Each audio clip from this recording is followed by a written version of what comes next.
great way to do that.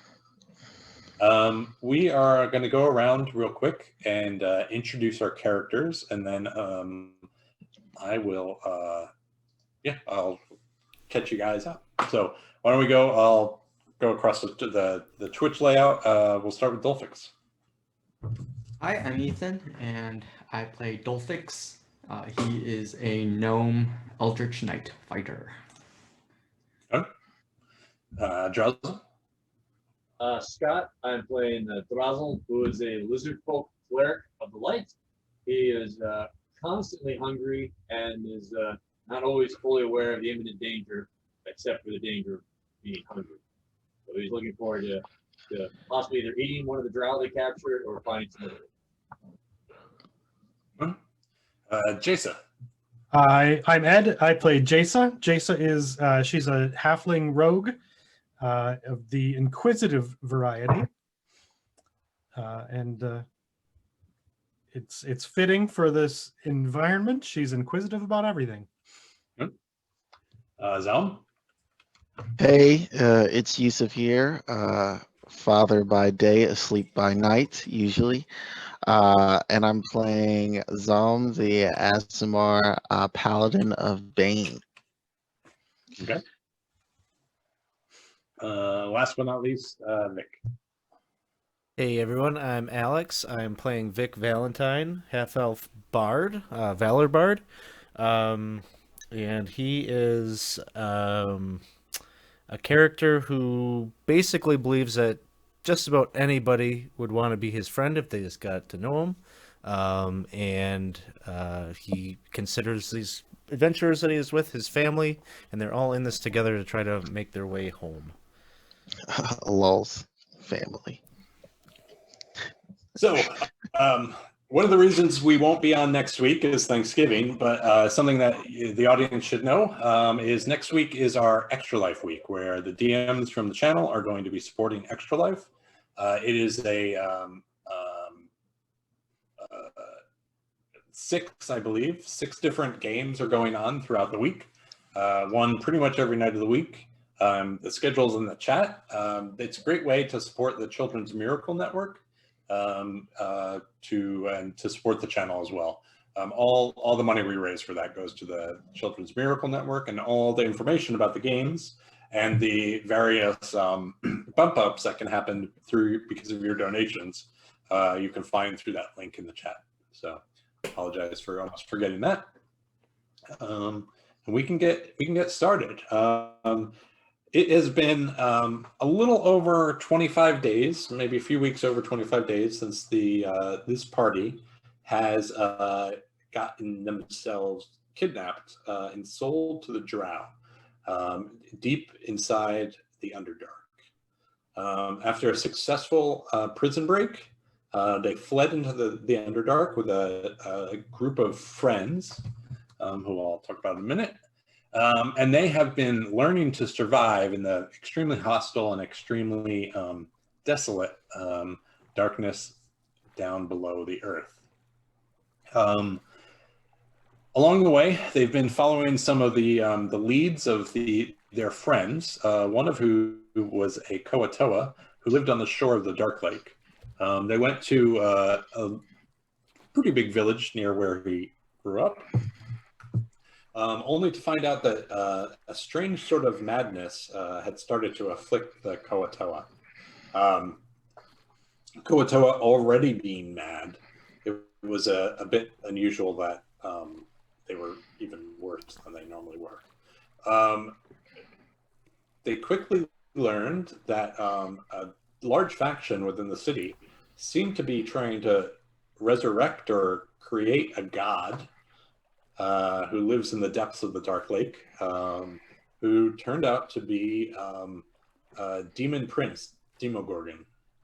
And they, the party narrowly averted an encounter with Demogorgon as he came down and destroyed the village. They fled out onto the lake, sailing across the Dark Lake as best they could, on their way to Gracklstow, which is the biggest of the cities on the Dark Lake. Amongst the group that they were in prison with, Some of the individuals from the prison cell made their way directly to Gracklestone. So the party is on their way to meet the other group with hopes of catching up and then pooling their information about how to get out of the Underdark. The group of who is with the party, there are 4 of them at this point. There's Sareth, who is a drow himself, who was overtaken by some sort of madness at some point or another and murdered another drow, which landed him in prison. He has no recollection of what had happened. There's Eldef, a shield dwarf from Galtagrim. She is just trying to get back to her the fortress. There is Stool, who is a myconoid sprout, who is incredibly young as far as myconoid sprouts go, and is fairly vulnerable to the world around him. And then the most recent addition to their group is a Duragar named Hemeth, who is from Gauntlgrim, from Garkelstow, and he was going to be one of the sacrifices of the Koatoa to this new god, and the party were able to help him and save him from that fate. In our last session, the party was traveling across the Dark Lake, and they had some unusual encounters. One with a woman who seemed to have some very, very old and unusual magic that centered around the tears of individuals. There was the drow who had imprisoned them. A few of them caught up with the party. And the party was able to take them down. So that's where we left the party off at that moment, shortly after that combat. One of your boats had taken some damage along the way. The other was fine. I think at the end of the session, we had basically collected all the bits off the loot of the drow. And now it's sort of the aftermath. So Hemeth looks over at you and says, "What should we do? Do we stop here for the night, or do we keep going?"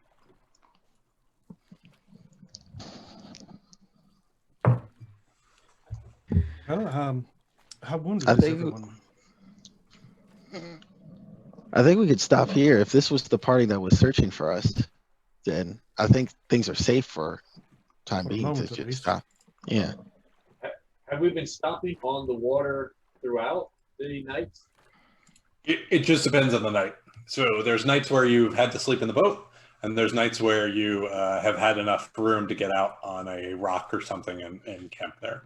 In this case, you have on both sides, the left and right, you have some shoreline that you could get into and maybe find some mushrooms for food. Can Yeah. we stop here and get on land and maybe just make sure we get sorted through all the stuff we took from?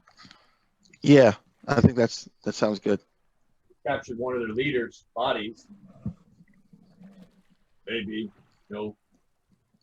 something on it.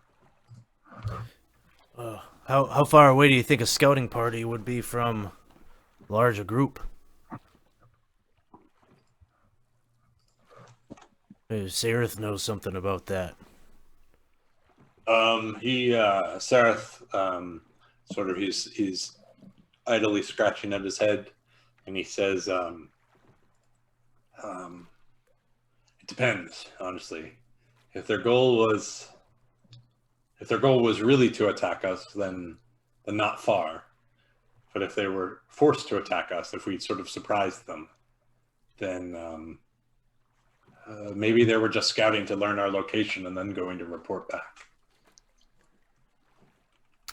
You think I just they're- worry if that scouting party doesn't return back, they probably knew general vicinity of where they were headed. Maybe we should move on just a little bit further on so we could put at least a little bit of distance between us and where they were scouting. how these scouts talk to to their boss. How do they tell? How would boss know they're here? They dead? They dead. I don't know I just- how everyone would find them. Yeah, it could be. I guess it depends on how wide of a area that they were supposed to be patrolling, and how far away that the rest of their crew is.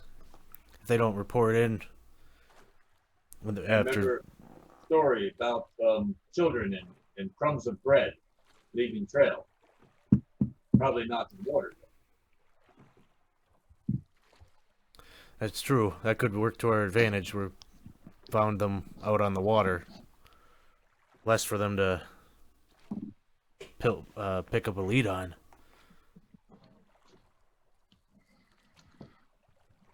Which way is the water flowing? Is it like floating downstream or is it flowing backwards from where we're going? It's a little hard to say because it's actually there's places where you've definitely felt current as you've sort of been channeled into maybe a tunnel or a cave, but right now it's pretty still. You don't get like if there is a current, you don't get the feeling that it's like a major in one way or the other. What I was going to say is we could dump the bodies here, go forward a little bit, maybe a lot of bit. Anything that was hunting for meat would probably be attracted to this right now. So I feel like we should dump it here and then leave and then go find a place to rest. Yeah, if we could find maybe like a cave or something, just so we're not so exposed like we have been in some of these past nights, just sleeping on the side of the lake. I'm not comfortable with that. Mm. So Hemeth nods and he starts to move the lead boat in the way, and we will see if he finds something appropriate for like a cave or someplace that you could hide the boats completely. So I'm gonna have him make a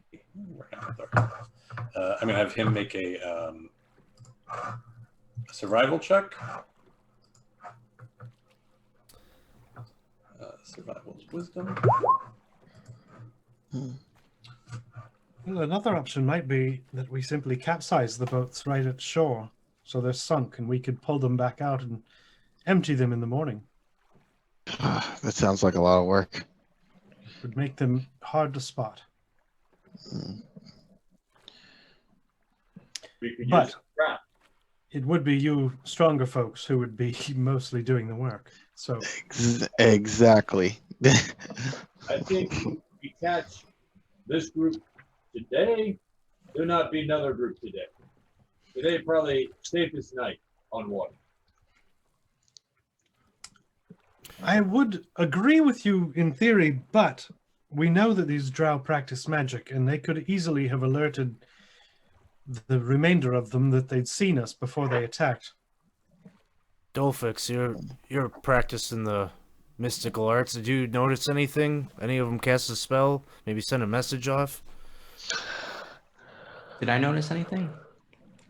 Not besides what Asha sort of cast in front of you the few times, or I think she cast Mostly Spirit attacking Guardian spells. yeah. Hmm. And Sarah would probably chime in here. Most likely these parties are fairly independent, but it wouldn't be unusual if the priestess was sending messages to them once a day, and they were checking them that way. I agree. Though it's not my magic I'm relying on here, but my past experience, I think it'd be best if we made camp elsewhere from the site of the battle. Sounds good. I trust your wisdom. So Hemeth starts to push the lead boat and further towards Gracklstow. The rest of the day passes without much um, anything significant happening. You don't find a place where you can hide the boats by the end of the day.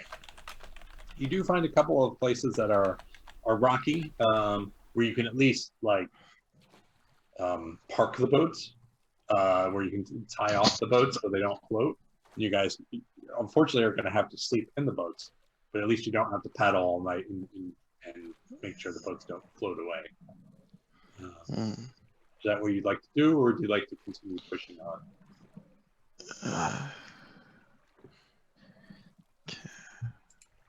Kind of tired.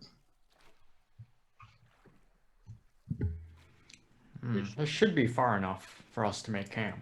Yeah, you probably Hmm. paddled like 3-4 hours Oh, since the battle.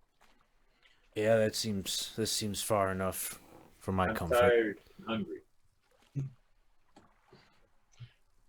So the sort of night falls, and as you're aware, as the night falls, that the ceiling must be very, very high above you, because it's only after sitting still for a while and sort of staring up at the ceiling as you're laying back that you see the distinctive, very, very faint, so it's so far off, but glow of Pharistus on the ceiling above you. And Sareth somewhat optimistically says, well, this at least will prevent her from finding us. She can't scry where we are. Excellent. Will you guys do me the favor of rolling everyone d20s, and we'll do our campfire talk real quick while we're here. So High is going to ask Low a question.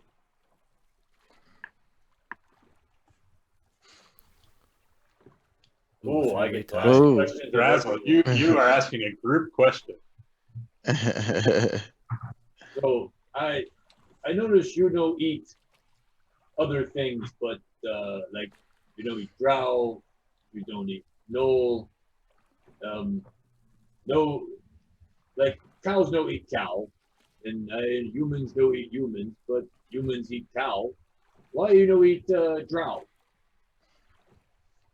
Well, point of order, cows don't eat meat generally. I never seen a cow. Fair enough. Is Not my cup of tea. wolf eat wolf. Lion eat lion. Huh. I guess I never really thought about it there, Drazzle. And it's hard to come up with a rational answer for that, but I guess it's just kind of like, thinking person, there is something sacred about that, just sentient doesn't feel life. right. Teach them while they're alive. That not mean when dead.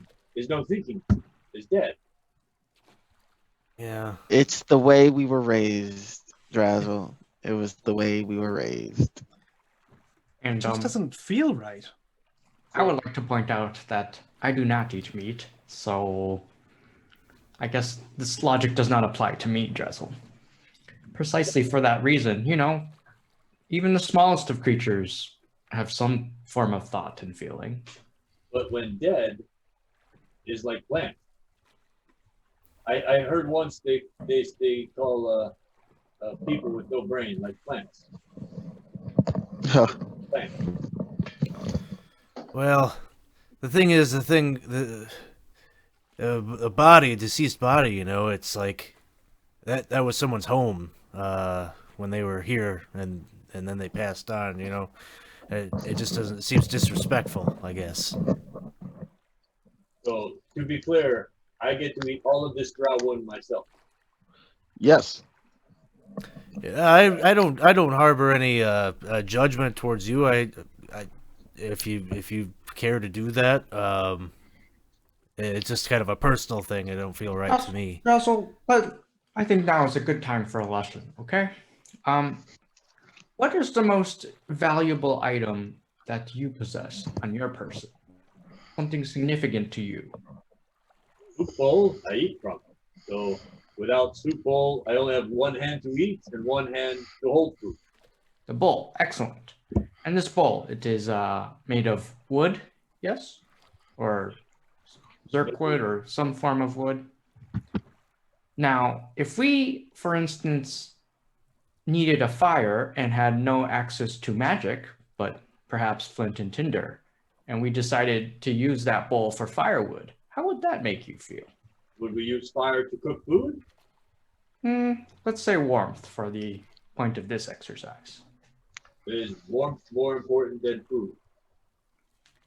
There lies the issue. There's a thing, I'd like to teach you a new word in common, Drezel. It's called significance. Now, you go. Significant cat. Close enough.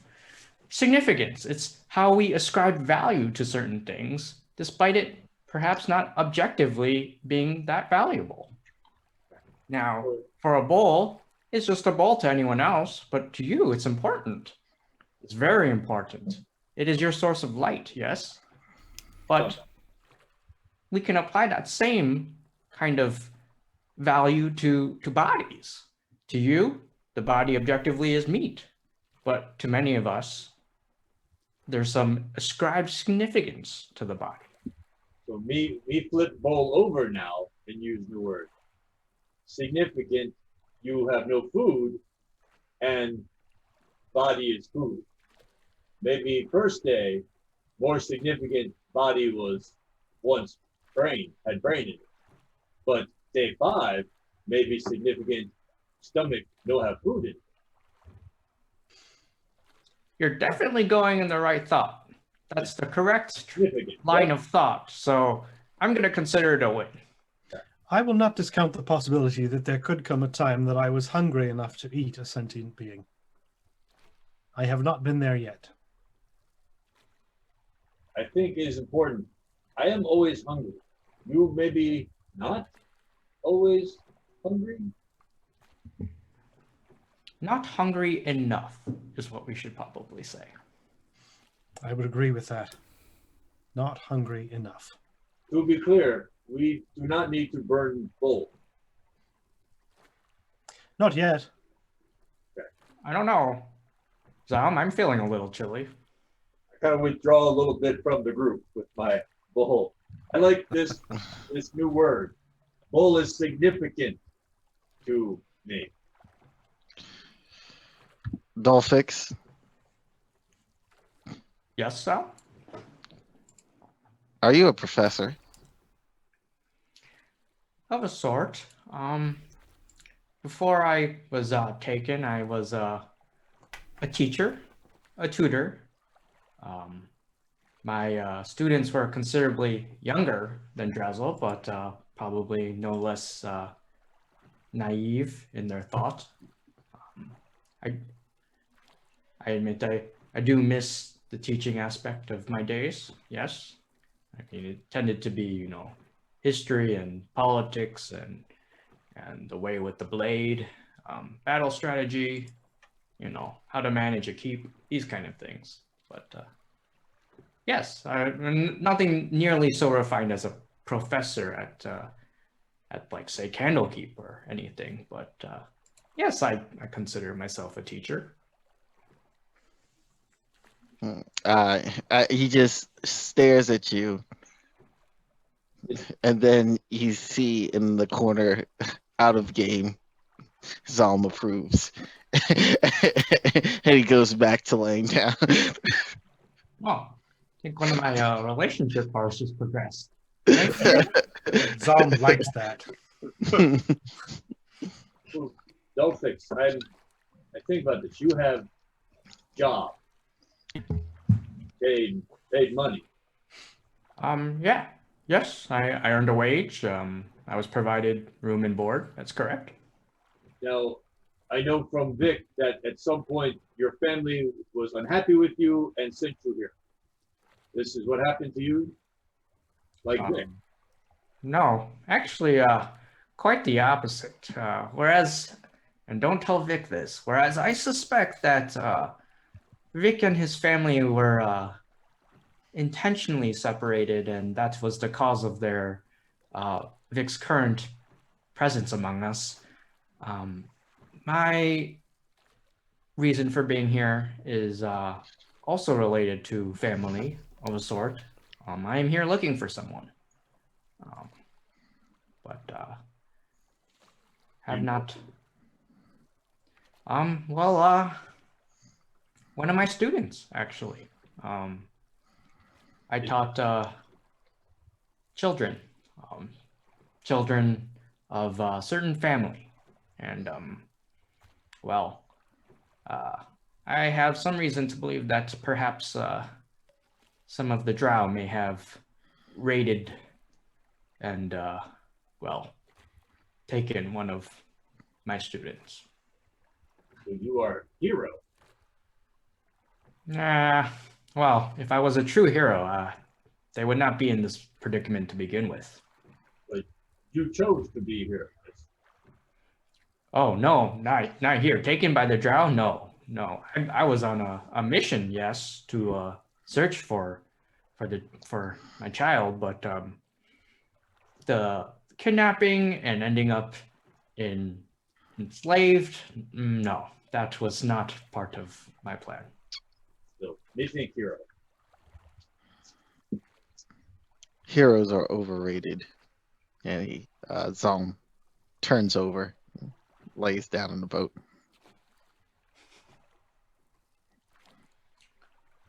Okay. Well, first, everyone take inspiration for that. Woo! Yay. Is there anything the group of you are doing during the long rest? Are you there's some magic items in the party that you might need to attune to. There is other stuff you might attend to. What are each of you doing across this long rest? And the magic item, we found one magic item, right? It was, The ring of Yeah. wonder walking? yeah. Yep. If I could, yeah, I would have that. Just still, I took it from her body. Unless someone asked for it, I would hold on to it. No, I'm good. You got that.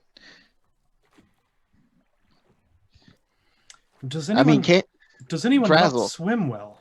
I was about to say, Drazzle, can't you swim? No, but I can hold breath, Ah, that's what it is. which Okay. is good when I sink.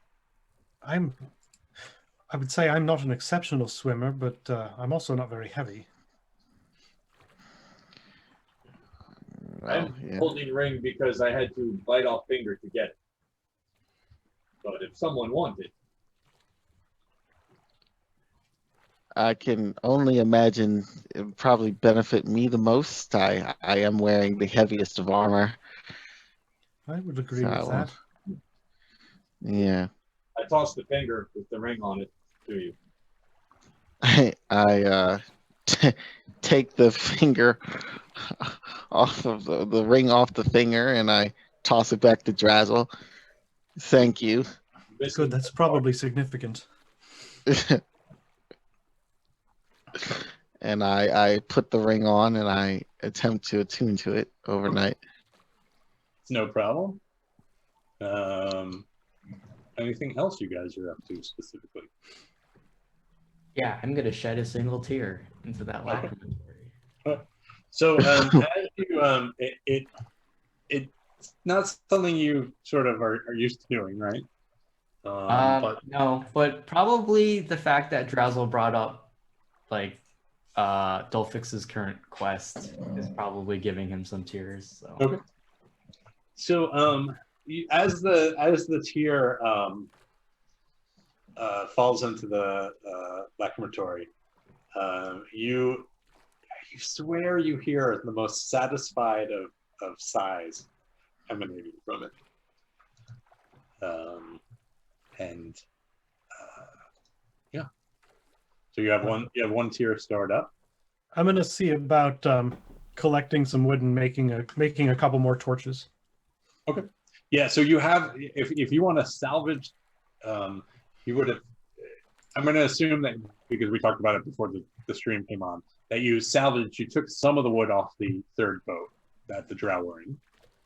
Yeah. So you have some of that, and there's not a lot of fungus around on this rock, but you do manage to find enough stuff to make maybe 2 torches. Okay. And I have some things that I had been saving, but if I can do it without depleting stores, I would do that first. The other thing is, anyone it would be hard to do repairs in the boat right now. You really need to be out of it. So we'll skip repairing the boat. Anything else anyone's doing? I'm checking the net and trying to think of a way to have it set up the drag off the back of the boat, maybe catch some fish that might be. I'm trying to small fashion a little like hoop type thing of little bits of wood that I can then attach and then make a drag net out of the net I have. As Hemeth, he says, I can help you a little bit with that, but I'll warn you, most of the things in here are strong enough to pull the boat under completely. Oh, maybe we shouldn't. So you might want to be careful about what you're trying to lure here. I kind of look back into the water thinking how I was just swimming in that direct to get that body. Oh, Maybe we save that for the shallows. Yeah, I'm normally pretty near Grekelstow when I fish, and I only do it from land. now I've got nothing else I've got to do. Good. So something I've been meaning to give you guys that I'll show you now. Over this period of time, with the use of Stool, with the use of Sareth, and with the use of Hemeth, you definitely have learned a lot about the fungus in the Underdark in general. So I'm going to give this to you guys now. These are the bigger group of various mushrooms that you guys have learned about or come in contact with. And so you guys can read. Most of them I've described. Some are a little bit new, but probably not terribly exciting. But you have some more information. So if you wanted to specifically find one of them, we can work on that. Let's see. Zerkwood's pretty nice. We might need some Zerkwood for the repairs. Well, we have Yeah, other wood. We took apart the other boat. Oh, you did? Okay. As much as you could, as fast as possible, right? Like without. Yeah. Yeah, you ripped some wood off. You got a fair bit. And I do have a few pounds of Zerkwood that I'm still carrying. Hmm. So we'll say from the other boat, if someone wants to mark it down, we got you guys got 8 pounds of wood, and then we'll take 2 of those off for torches. So you want to mark up 6 pounds wood, Mm-hmm. which is you can just add it to the Zerkwood if you want. That's fine. All right. Yeah, I'll just do The that. boats work made of Zerkwood. That's the only place to get wood. All right. So I think day 26, or is it day 26? Day 25. Yeah, no, day 26. Dawns on you. And I'll start with, I think Does it dawn on us even though we're underground and there's no sun? it does. Dawns on you because one little speck of light appears in Zelm's eye as he opens it, roughly in the direction that you guys are going. Maybe a little bit off to the right of the direction you guys have been going. Oh my god. In my mutter on my breath, it's back. And I just kind of just look away, trying to look away from it. What's Just that? try to Zone? ignore What's it. wrong? How dare you roll a perception check?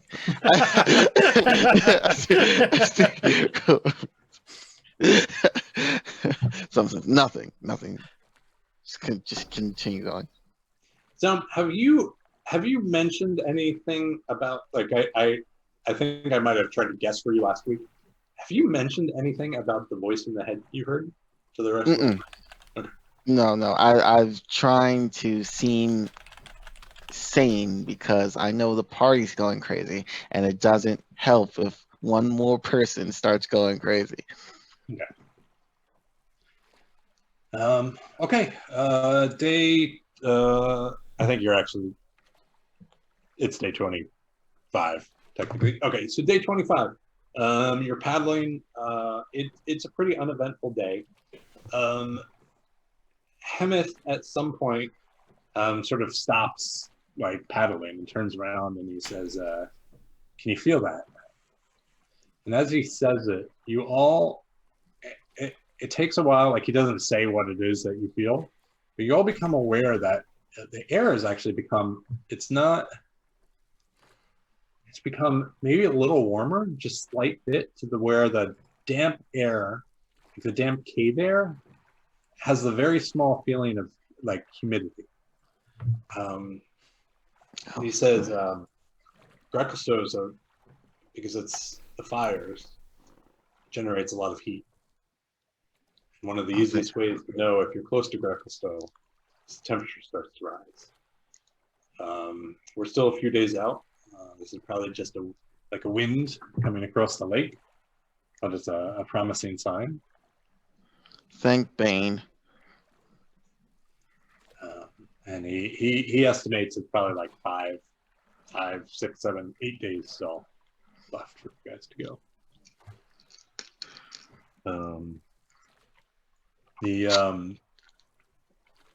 The day 25 comes and goes without much more of an issue.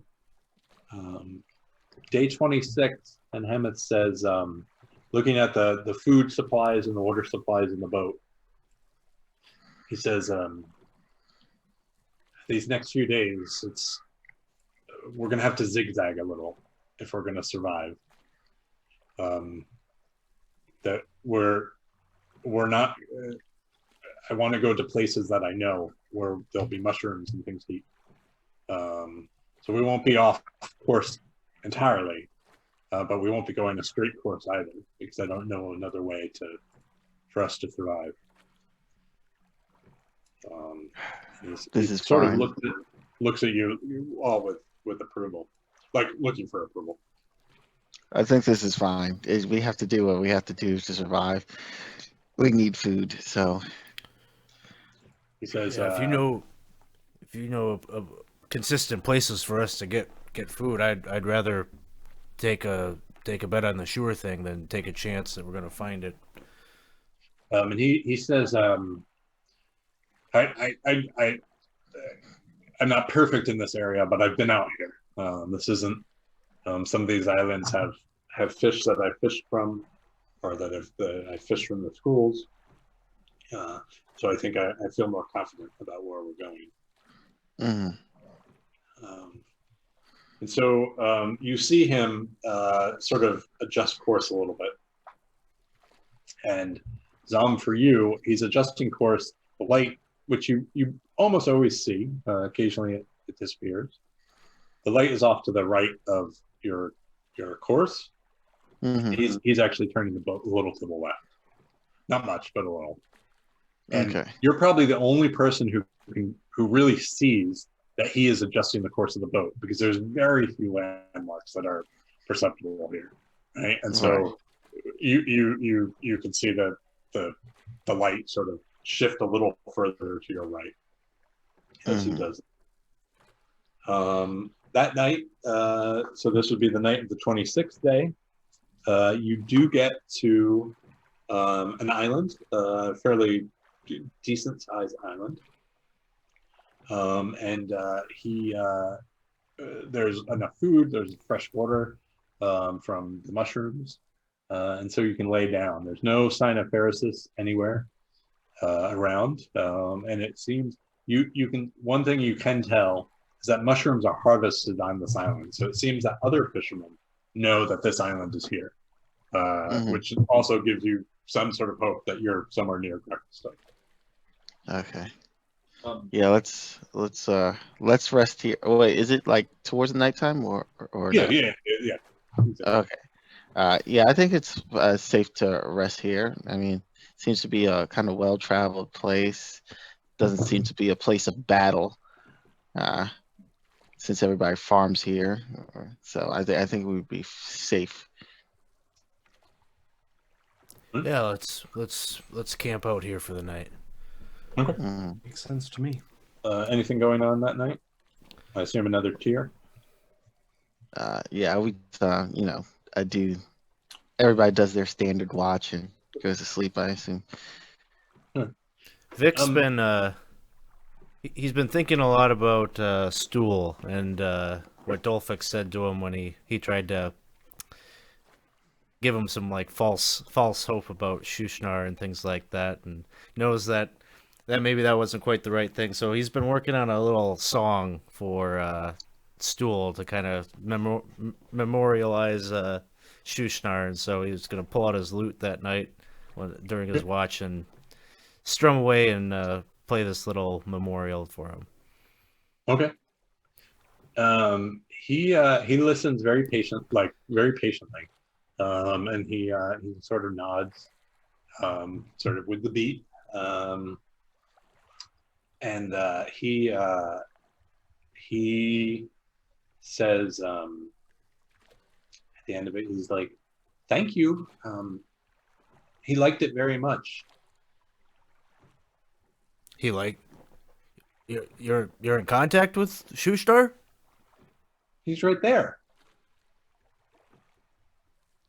And he points to darkness. That he is. That he is. I Hey, Shushnar. roll- And I'll wave. Shushnar, I like glove now, like spider. I literally roll my eyes and I'm just like, everybody. He's like, no. need He to chill." they when right after we talked, he came. He's fine. Go to sleep. Yeah, just go to sleep. I don't have time to deal with this nonsense. I'm glad he pulled through their Stool, and yeah, now I'm conflicted on what to tell you, but yeah, okay. We'll talk more about this as time goes on when you're older. Significance. Ask him come in. Why him not in with us? Why he's not what? Sorry, my Him internet not cut out. with us. Him over there.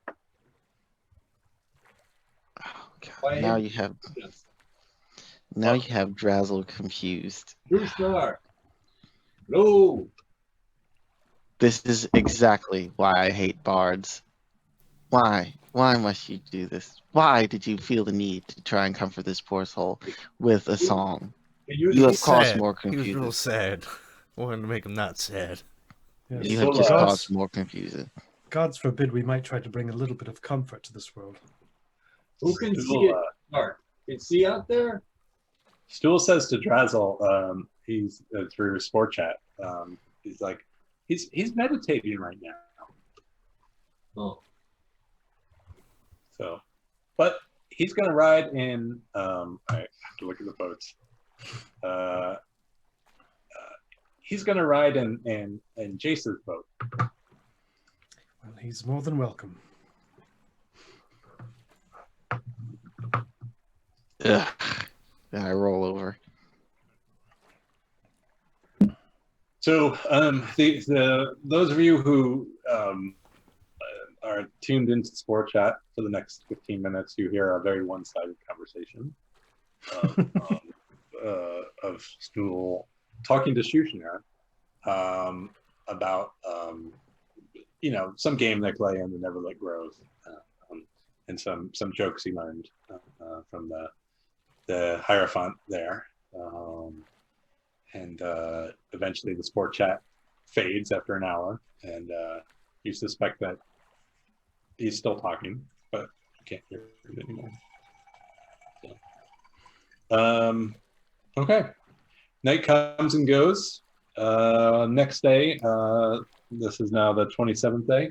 27th day comes, and Hemeth, he takes a really, really sharp tack to the point where now Zaum, the light is on the left side of the boat.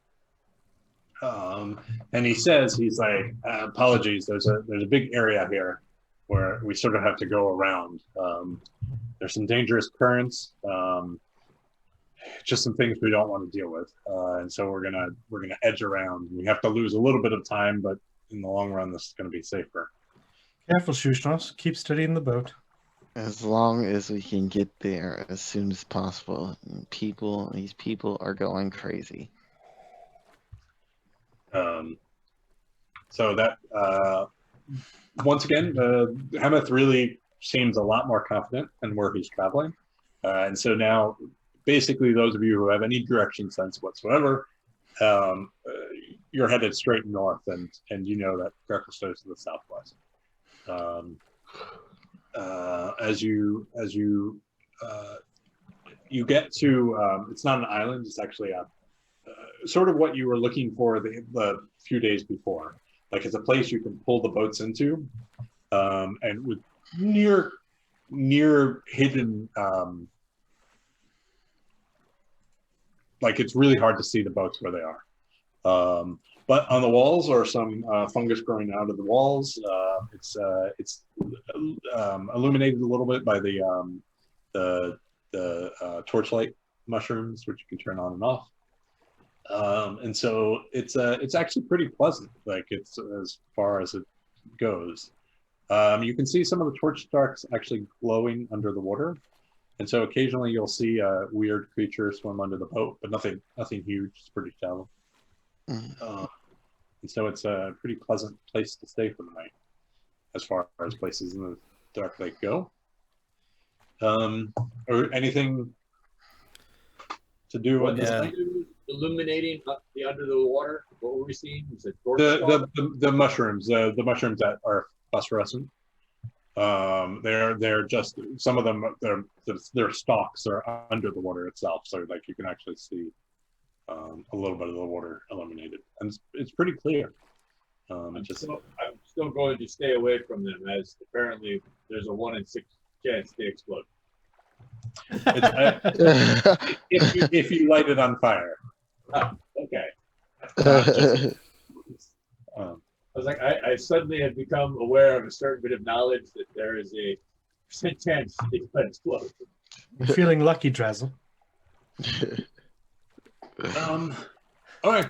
I assume Delphix, are you now full on tears? Yeah, after this long rest, I will. Okay. Vic is Vic's off by himself because he wrote this like song. It was like took like number of days to write this song, and he's like was really proud of it. So he's off by himself with his lute, and he's like none of the lyrics work anymore. Like he's not gonna be able to play it in earshot of Stools. He's just like Shushnar, gone but not forgotten. No, Shushnar, here but not uncommon. Yeah, Koatua, principle. Yeah, and trying to work that out. No. Corey, I'm going to try and talk with our guide. Okay. Trying to get him to help me out, learn a little bit of their language. I'm still trying to work on basic communications. When we arrive in this new place, I'll understand some basic phrases, expressions, gestures. So there's two you could be working on. One's Undercommon, one's Dwarvish. Which are you going for? I asked him which is the most common parlance that I'm going to use while I'm here. Is it Undercommon? He tells you there's more than dwarves, and there's the Darrow as well, and so Undercommon would be more common, but you also have, if you went for Dwarven, you also have Eldit to help. So they speak the same Dwarvish, regardless. Whether it's the Darrow will not, because the Darrow are not dwarves. I'm just speaking Undercommon. That's going to be a much more interesting and new thing for me. Most like. Hello, how are you? I am hungry. Where is the food? Basic things. You have my skill in Kurdish. So, okay. you do that. Anything else you guys are working on? All right.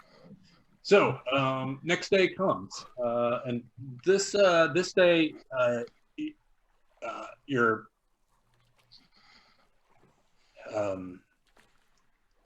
Hemeth tells you that like you're actually taking a straight shot today to Grepstone. It's still a few days off, but you actually have avoided what he was worried about. And so, Zalm, the most interesting thing that happens today to you is that as the light is on your right side as the day starts, and as the day continues, it slowly moves back. So it gives you this impression that you are passing it. Oh, thank God. And what is everyone's passive perception? I have it in 17.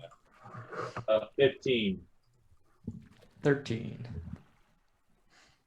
Did someone say 17? Yes. Yep. Yep. And Vic, what's yours? 12. Okay. So, Jason, for the first time, you see this light. It's very, very faint, Okay. and it's to the right of the boat.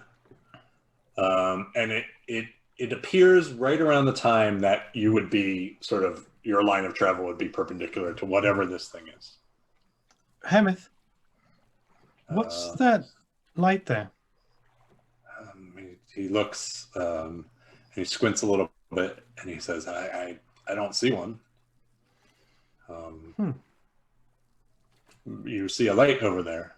Are we passing anything of significance to the side here? He thinks, and he says, if I haven't been up there.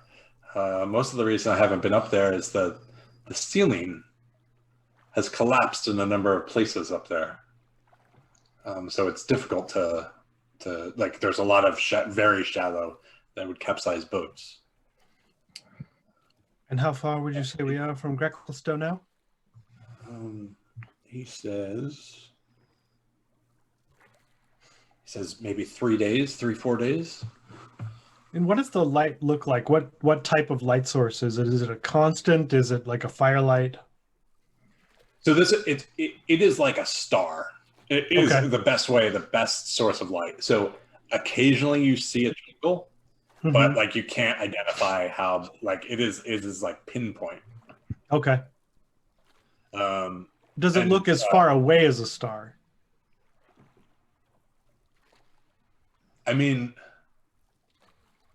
yes, but rationally you're not sure how that would happen. Because I can see us move. I can see it moving relative to Right? us. Yeah. Unlike a star, Okay. yeah, it is definitely moving. Okay. So, you're seeing stuff too now, huh, Jason? Is everybody just going crazy? I just thought I saw a light. Well, I still see it. And now Sareth and Hemeth, they're all like looking over, trying to discern if there's a light in that direction. Well, it stands to reason that those of you whose eyes are accustomed to the darkness might not see it, because I don't see anything else. It jumps out at me.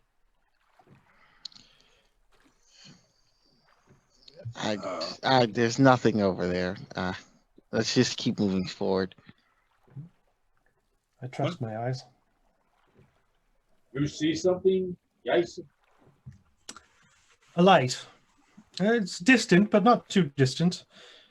Hemeth says the area is difficult for boats, though, so we don't necessarily want to go toward it. Light not always good.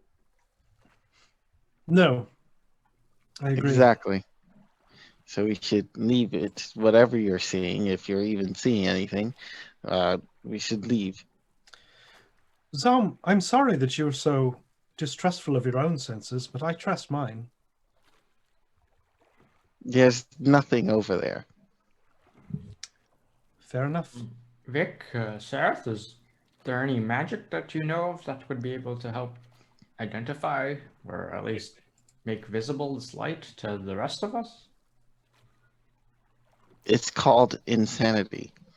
Well, I guess I don't see it either. I assume I don't see it, or Vic doesn't see it. Yeah, no, it's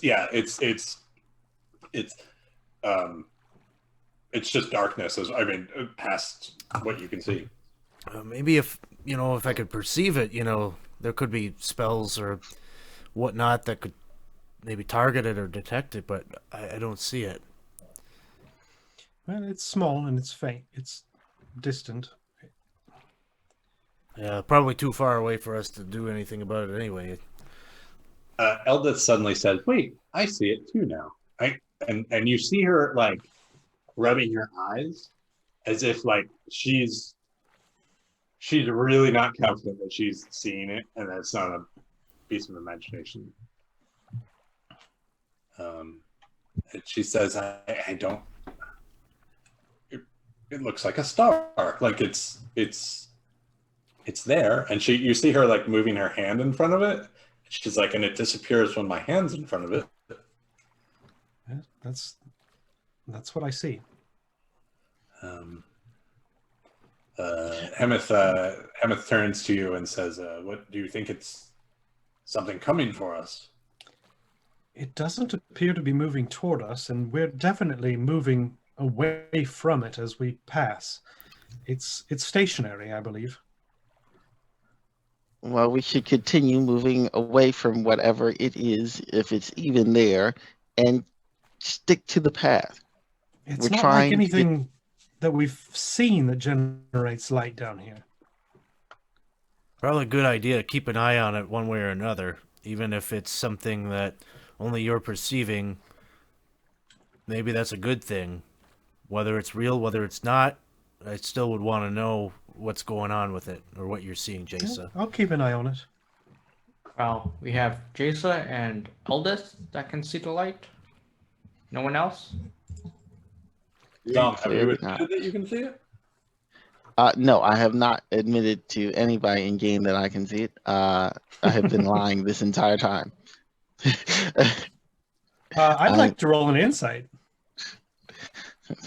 You may, if you can withstand my powerful deception. Wow. I'm going to get coffee while you are deceiving. My deception game is too strong.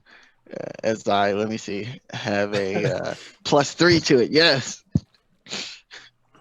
let me Fair enough. let me roll. I roll perception just to see if I'm aware of what's happening around me.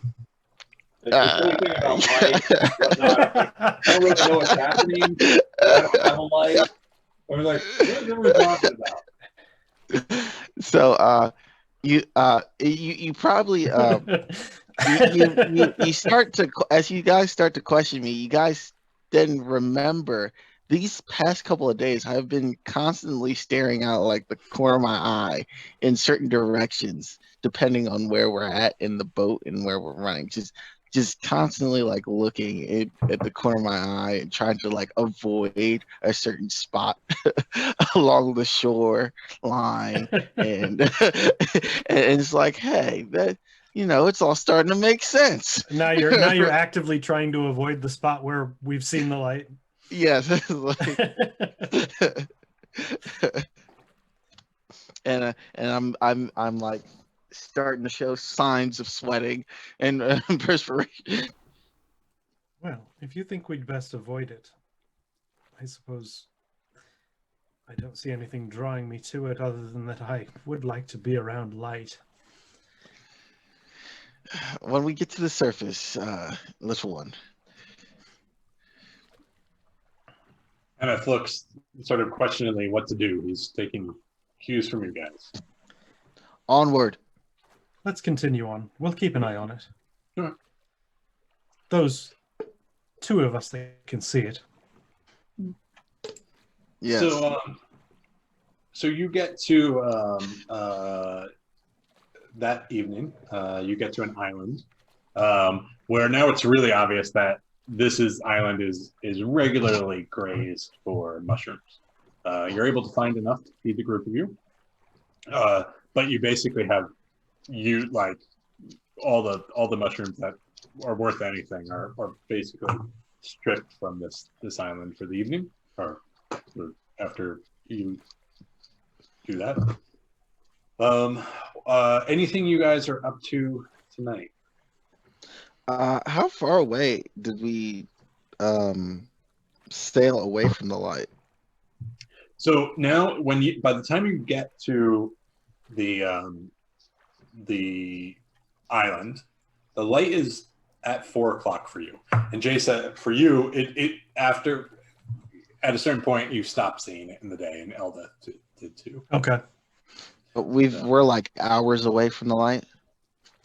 Well, it's hard to say what the light is or how far it was away from you, but where you stopped, you're maybe 2 hours away, like from where you had this discussion. Mm-hmm. As soon as I can't see it anymore, I'll make sure I tell everyone that we're past that point now. And I think because it was so faint to begin with, it probably you're not sure of the exact moment, but like at some point you look and it's not there anymore, and Yeah, and I'll mention that to everyone that we've gone far enough. I can't see it now. And I still see no light, so I'm just kind of along for the ride as I've been along the ride the entire time. Someone's saying, "Here's where we're going." I just kind of follow along, take my turn to paddle. Right? Just there's no involvement in me. I don't see any change. Right? Nope. Yeah. Life goes on. I ate another finger off the dead drow, which is big man. They're like chicken wings. You do really crunch at them, though. It's a little disconcerting. The knuckle, the knuckle has the cartridge is chewy. And Dorfix, it might be time for another lesson. I don't think you can teach this one. I'm sorry, what was that? And I am currently I have my nose buried in my spell book right now. Okay. So, 2 things happened that night. The first, what order do I want to do this in? Oh, okay. The first is Vic. After falling asleep, you wake up. You wake up to the sound of music. And this time there's something very, very unusual. It sounds like a tavern. Like it sounds like music played in a tavern.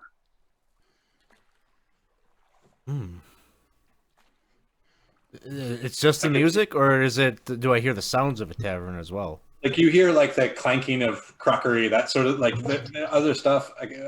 Maybe occasional clapping. It's somewhat faint, but it's not just music. It's like that's what.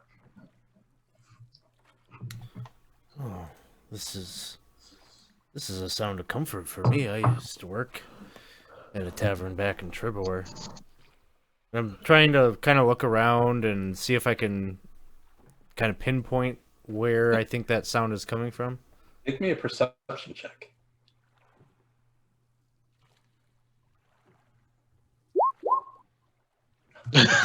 So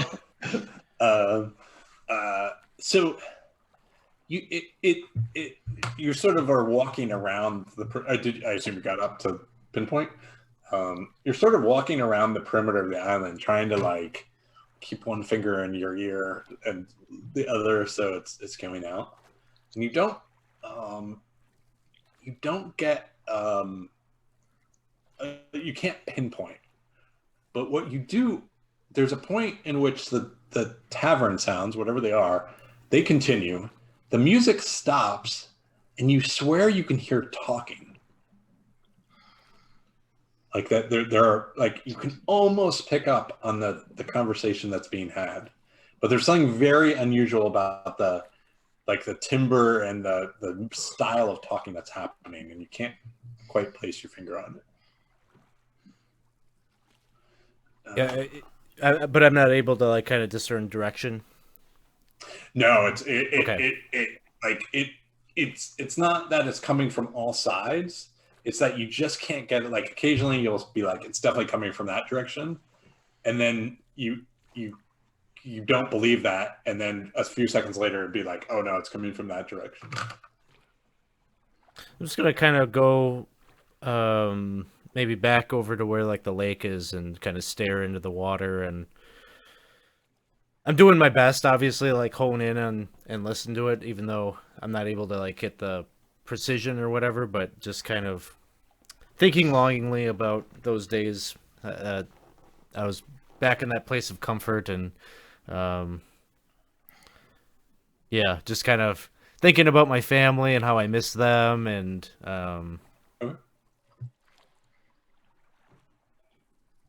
Okay. So Dolphix, you probably see this walking around the perimeter because you think you have made great strides on page 37. And you're pretty sure that page 37 is a way to identify those who have done great wrongs. You haven't sorted out all of it, but that seems to be the essence of how to identify people who have wronged you Interesting. and find them. This could be very useful.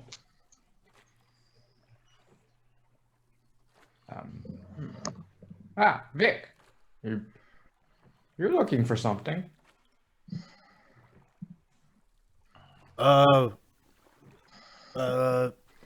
No, just staring into the water, you know, kind of peaceful like. Are you doing all right? Well, I think I'm hearing things, Dolphix. You know, I don't know. That's not strange with this group, but yeah, I'm hearing the sounds of a tavern, music. I can almost smell it. You know, that smoky aroma of the foods, the stale beer. Vic, does this smell have significance? Well, I don't know about smell of significance. I picked up on some. It sounded like some conversation or some chatter happening, but I couldn't quite pick out the words. So I don't know if it's significant or not. It's sort of significant to me. I spend a lot of my time around these sounds, these smells, this feeling. Yeah, I guess I would say it's significant to me. It make you think of drinking this significant place. Maybe, but that's not the main thing. It's more about the stories, the tales, the music, and the company. Those are the things that I'm kind of longing for. They have food and drink at Oh, these places? yeah. You've never been to a tavern, Drazzle?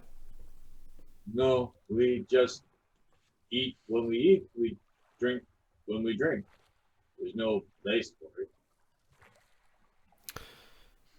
Yeah. Well, I think you could think of a tavern kind of like, I don't know, maybe your people around a campfire telling stories and sharing a bowl of soup around the fire. Maybe something like that. We go there now. I wish we could. But I think it's this place playing tricks on me once again. I will not lick the floor this time, but you can tell me stories. Well, that'll do. And I'll spend some time sharing some of my favorite barroom tales with Drazzle try to Oh. recreate that feeling a little bit. Okay.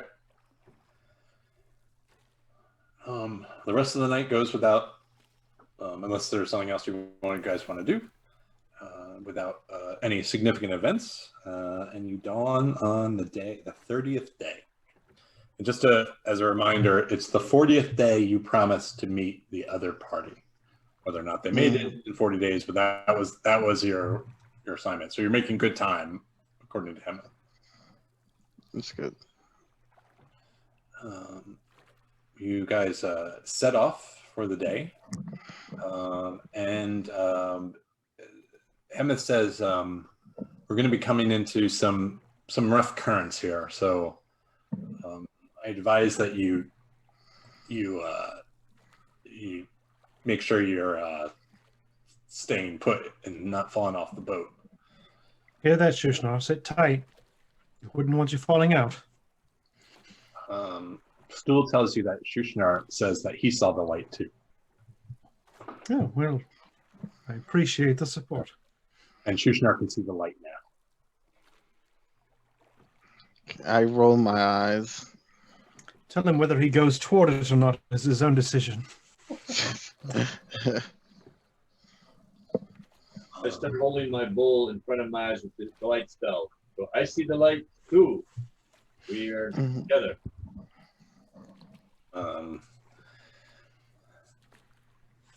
The Stool sort of looks at you strangely. I think Stool thinks you're a very strange individual. Who might eat Stool? Like, so I think they have a little bit of a hesitation around Drazzle. Stool, I think of all of us, you're the least likely for Drazzle to eat. Stool is unconvinced. Like You may be the least meat-like. Aren't we already eating Stool every time we eat these fungus? I just kind of assumed he's, Early on, Stool made a big difference between awakened mushrooms and non-awakened mushrooms. He Exactly. made that very clear. Like, Yeah, it's very racist of us to. Listen, To Drazzle, apply- just imply because, that. I you don't have want, any guilt that just because Drazzle wants to eat Stool, I don't want to eat Stool.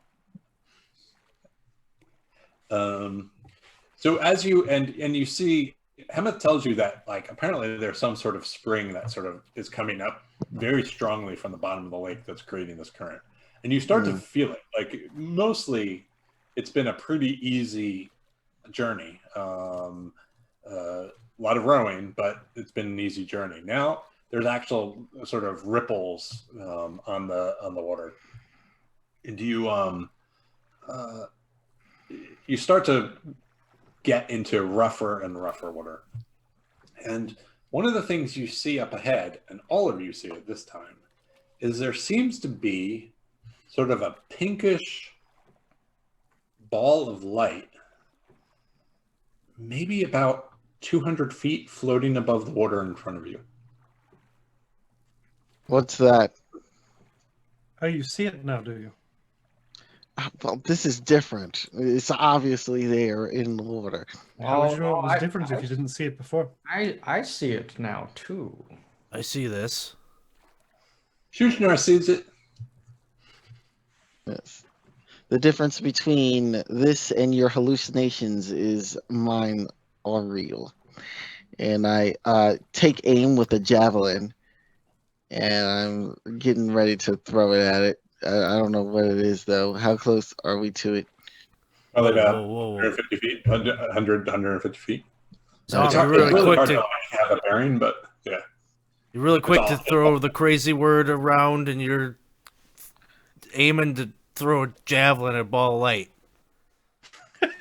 Oh, I wait. Is it light or is it like an object? I thought it was an object. Sorry. No, it's like a pink ball of light. You're not sure what it is, but it looks Oh, okay. Sorry. I thought it was an No. object. Dolphix was probably like he's not certain of, or Dolphix is not certain of what exactly it is, but it definitely reminds Dolphix of Dancing Lights, one of the balls of Dancing Lights. Okay. I thought it was an actual object, not just like light. Yeah, We'll I'll put attack the the, darkness, but don't attack the light. Cast fireball. Well, obviously. Well, appears to be some sort of spell of some sort. And if there's a spell, there's usually. A caster. Mm-hmm. Prepare yourselves. Okay, maybe we will need that javelin. I don't see Exactly. anything.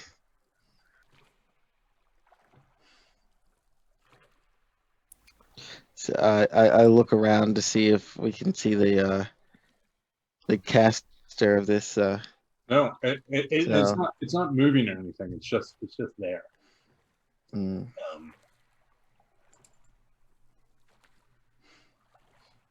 The water is sort of rough where you are. Not you're not in danger or anything. Hemeth, is that normal? Ball of light. Yes. He says no. I mean, you see strange things out here, but I'm not aware of what that would be. Fair enough. It's and he says the color, like the mushrooms don't make that color. Like I don't know. It's an unusual color. And he says, should we avoid it? Should we? It would be the direction we're going in. just sail around it, I guess. And so he starts to take a tack sort of to the left of it. And as you're getting closer, you're just moving into an area that, and Hemeth doesn't seem concerned.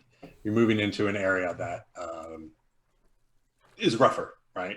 And now you really feel like you realize why he gave you the warning. The boat's shaking enough back and forth that water is actually sloshing over the sides.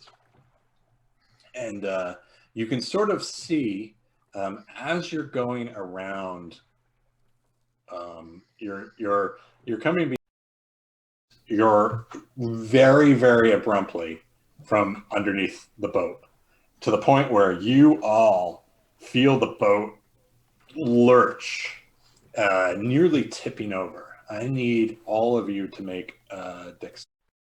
You said that What in the nine hells? Yeah, it's the boat with Drazzle, Drazzle, Vic.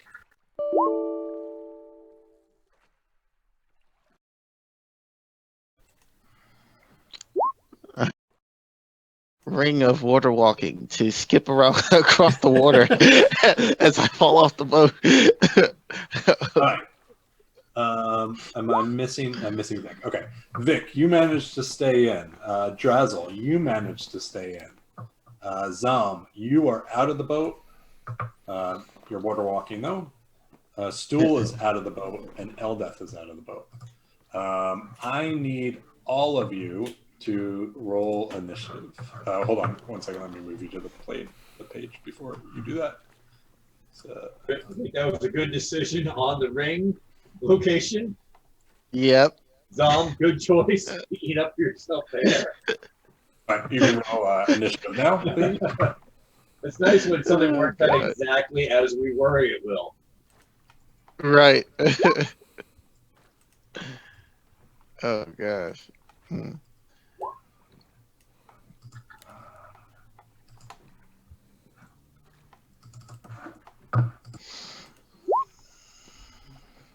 Oh, Get Oh, these sorry. two, Stool and Stool's initiative. You won't do much except climb on the boat, and then You don't have a token for Shushnar. He's in our boat. maybe Shushnar is just on the DM layer that you can't see. Maybe Shushnar is There it attacking is. us. Maybe Shushnar has greater invisibility. Don't worry about it.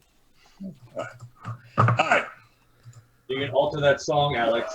And then we killed Shushnar, who was your friend. I'll So go Vic, back to the original you hear version. Eldeth scream. She's like, "There's something underneath me." You don't see what it is.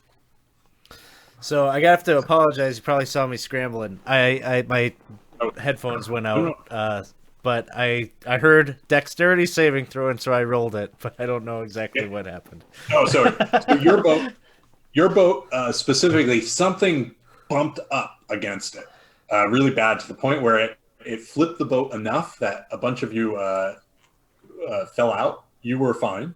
You stayed in the boat, as did Drazel. But Eldeth, Stool, and Zom are in the water next to you. And Eldeth is screaming that something is underneath her feet. But you don't see anything. Let's You guys see. can see the map, right? Yes. Yeah. Oh, Just looking to see if I've got a bit of rope. I do not.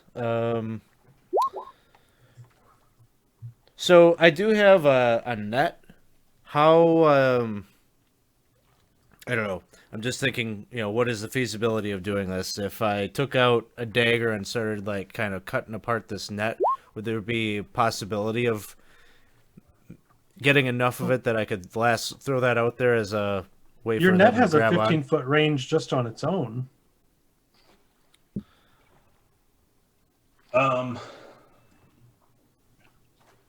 So the net, I mean, I guess I don't know. Does it have is there a rope you hang on to when you throw a net? Yeah, I assume That's how not, I picture but... it, but I don't know. Okay. I would assume it's roughly a 5 by foot, so you can get you could use it as a rope, is I think what you're saying, right? Or are you Yeah, trying like to if scoop people out? if I can, I'd like to use that, but it seems like yeah, just, Eldeth maybe is a roll it little up into bit a rope. further out. But it's If I only have gonna to be like shear 5. it and throw it out there to extend its length, I would do that. Okay, yeah. Make me I don't know. Make me a quick survival check to see if you can shear it on this turn or next. Can you finish this action on this turn, or will it conclude?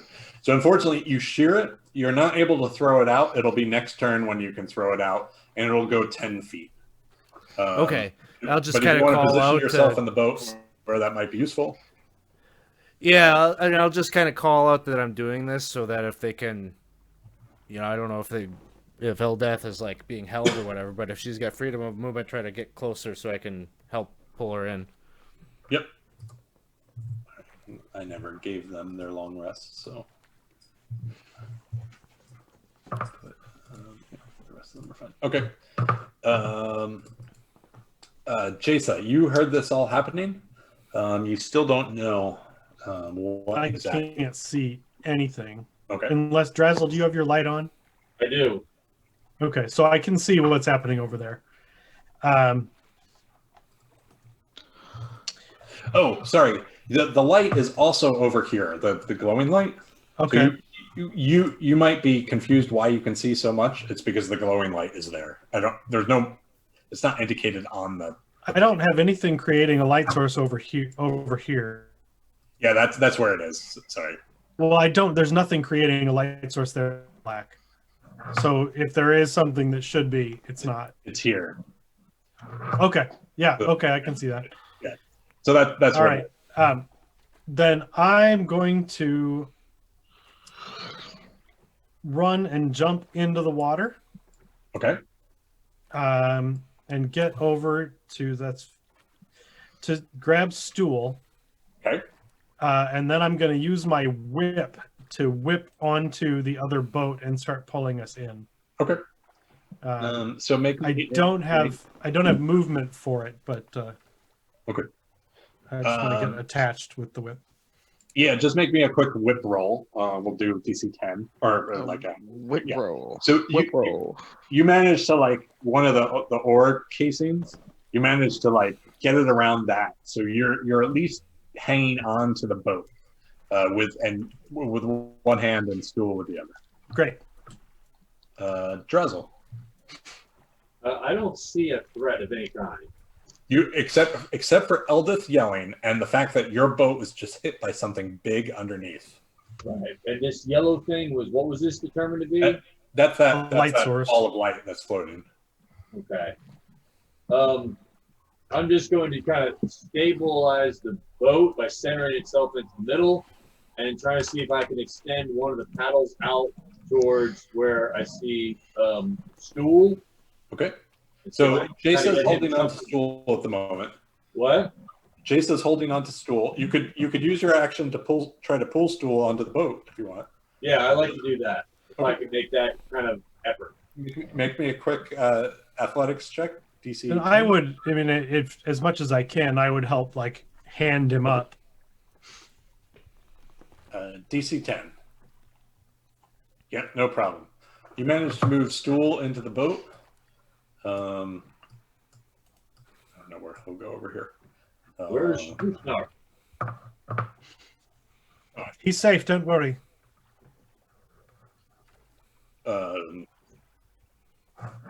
That's about all I do. 1 second.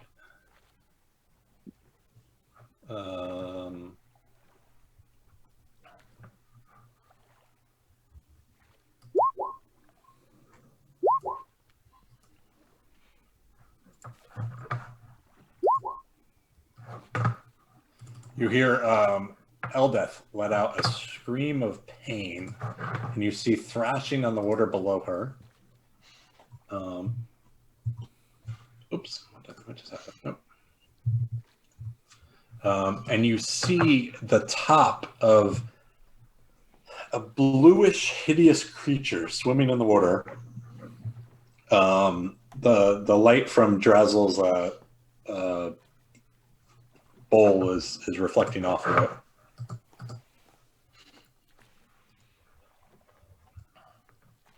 And it is about 5 feet under the water. And you can see it gnawing on Eldeth's leg. That girl has the worst luck.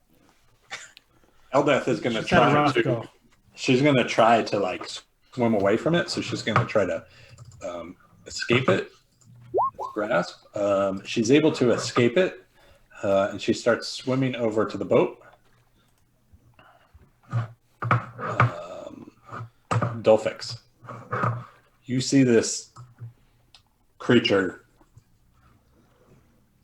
In the Can we water. move the boat?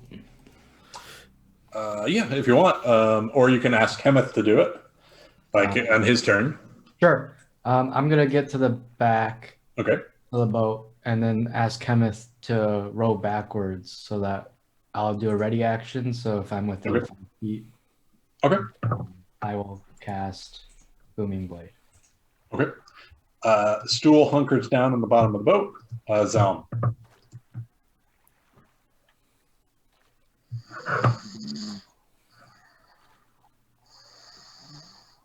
Zelm, did we lose you? Tom, are you sleeping? I think we lost some. Oh, all right. Well, This is only the second time. don't This worry. It's only the second time that this He has has a happened. very long job. Like Yeah. we all understand the difficulties of his job. Yep. So, Yeah. Yep. Okay. Who is next? I don't fault it, but I will laugh at it. Poor guy. Heaven. So he moves basically here. That's good enough, right? So he's adjacent to that whatever that creature is. You're doing Booming Blade? Yeah. Okay. So, make a weapon attack. That's a big fail. Fortunately, it misses. Just sort of trying to swing through the water with the rapier. You misjudge the weight. Careful there. Up next is Sareth. Sareth is immediately next to this thing, and Sareth is going to, with his hand crossbow, try to shoot it. Unfortunately, it doesn't. It hits the flesh, but you just see the bolt sort of bounce off. Vic.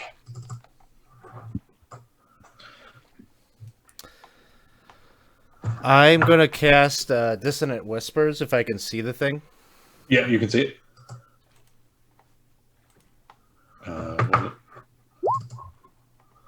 So I'm doing a wisdom saving throw. Okay. So he's going to take, what, 15 psychic? Yep. Okay. And he has to do what? Swim away? He has to use his reaction to move his speed away. Okay. So he's going to go straight down. And that provokes opportunity attacks, but I don't think it triggers anybody here. Well, Sareth has a crossbow. Yeah. Does Dolphix get one? No, because I Oh, he used my uses- reaction. Yep. for All my right. ready action. So you see him disappear under the surface. So I'm gonna boop. Jason. All right. I'm just going to swim back to the other boat. Okay. I can get to there at half speed. Okay. So I'll cunning action dash and get up on board. Okay. Perfect.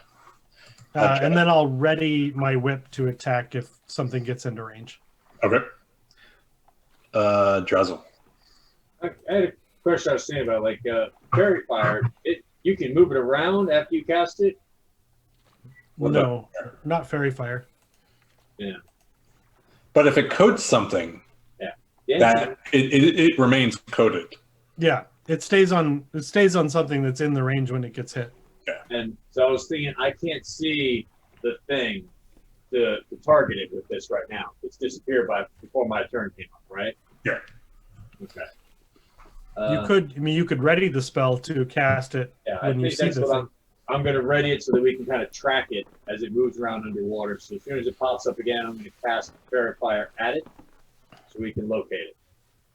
You just so you know, if it doesn't pop up, you would waste the spell. It's all right. I'm assuming it's going to come after us again and hit one of the boats. But I mean,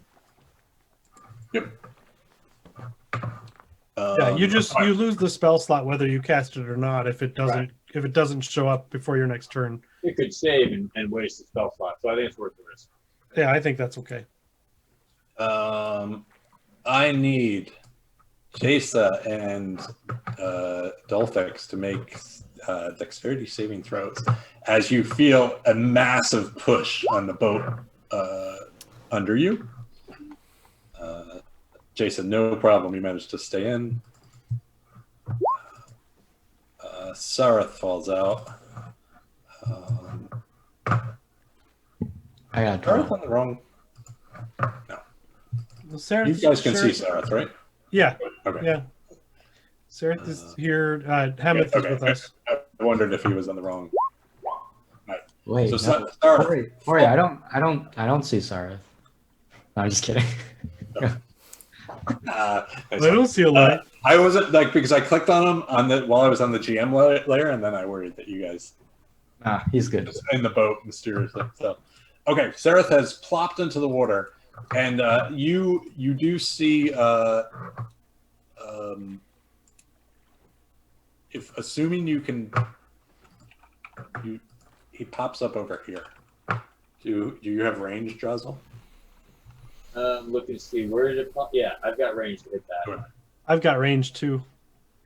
Yep, go for I'm it. at 30 feet, so I can clearly hit that. But I missed. You unfortunately miss, and then put the spell up so I can get the dex saving throw, right?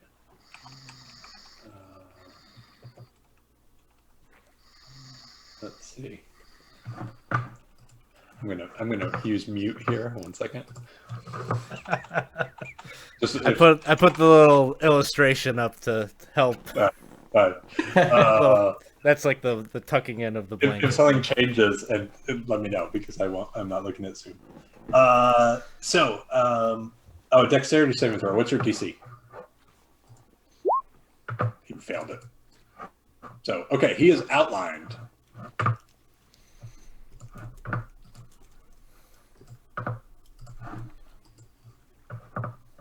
Scott, you are muted, Scott. So he's shedding dim light so we should be able to see him. He's He's on the when we attack. Be good. That was his turn. I should have let your spell go before my whip. I would have had advantage. Eldith pulls herself up on this boat. I'm going to say Zom pulled himself up on this boat. Delphix. Okay, I'm gonna move over to there. Okay. Cast Booming Blade. I guess I've never explained how it looks for Dolphix. He has a I'd rapier. love to hear. So whenever he casts Booming Blade, he like brandishes his rapier and he actually flicks the blade, and so like it starts vibrating. Oh, nice. And so like I'm flavoring it like when he pierces like the points, like that vibration kind of goes into the body. So it's like if they move, they're feeling the impact of that as the thunder damage. Okay. Nice. So I'm gonna use my action to cast Booming Blade. At advantage is the attack, so that's a crit. Oh, yeah. So it's 19. Yeah, that you slash into the creature, and it lets out, and you see this like bluish green like blood start to color the water around you. Anything else? Yep. I will action surge Okay. and attack again. Get well, the getting's good. Hits. Nice. You slice into it, and you cut like a major flap of skin, so like his arm is like not entirely, or her not entirely connected. It is, but like the major muscle group has disappeared. Also, very clearly a troll. Yeah, so you would believe it's a troll, except there's something unusual. Trolls, all the trolls that you have ever heard about, do not live under the water, and this seems very, very comfortable living under the water. So Okay. So yes, but something's different about it. Okay. So I guess- I think all of you would know that there's some regeneration going on here. So, All right. That's all I'm looking for. That's my turn. sorry, I skipped Hemeth. Hemeth is going to assume you don't want him to move the boat. So he's going to Ram the boat. Ram the boat. he's going to take his javelin and just jam down. 17 hits. So 5 piercing. Now it's Sareth. Sareth climbs back into the boat. That's his Vic.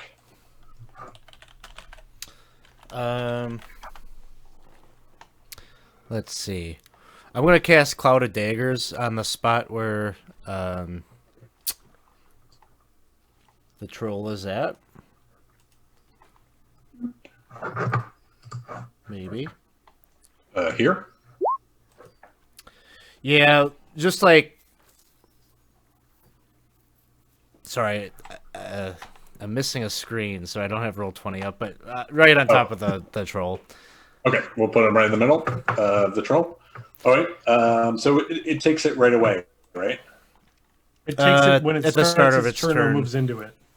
Okay. And then I'm gonna, as a bonus action, I'll toss over a Bardic Inspiration to Dolphix. Okay.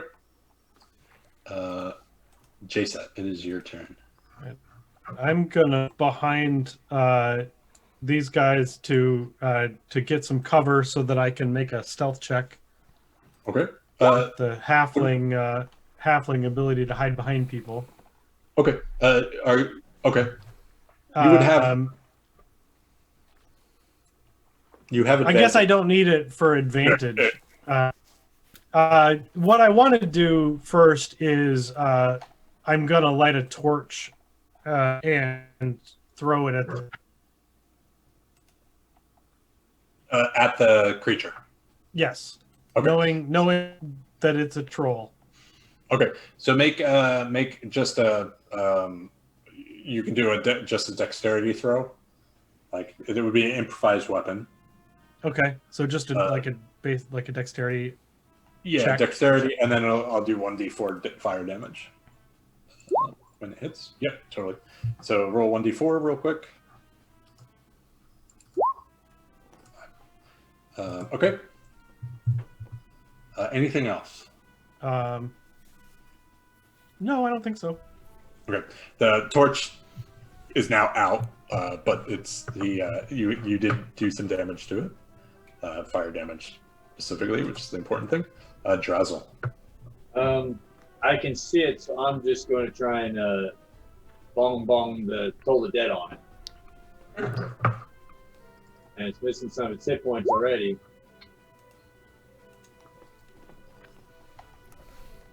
It takes 8. It does not regenerate this round. But it looks up, and it's going to do. You see it try to grab Hemeth with one of its claws, and hits Hemeth. Oh, yep, thanks.